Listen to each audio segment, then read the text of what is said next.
Здравейте отново.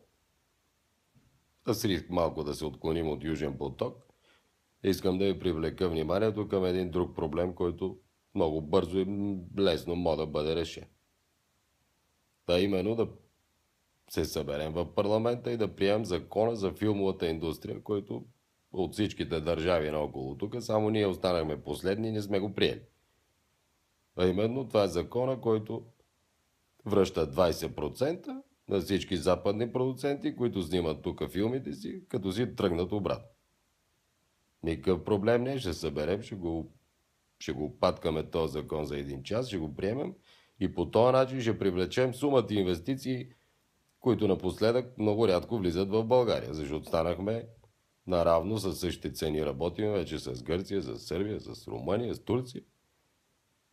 И хората си избират други държави, а не България, защото тук и единствено тук не си връщат въпросните 20%, които от 10 милиона все пак са си сума. 10-15 милиона за средните бюджети на филми. Но тези пари ще влязат в българската хазна, ще влязат в осигурят работни места на много талантливи българи в киноиндустрията. Горе Бояна се пука по желовете от работна ръка, от талантливи българи. Така че се събереме да го приемем този закон в парламента и най-сетне да си привлечеме отново инвеститорите в филмопроизводство. Благодаря ви за вниманието.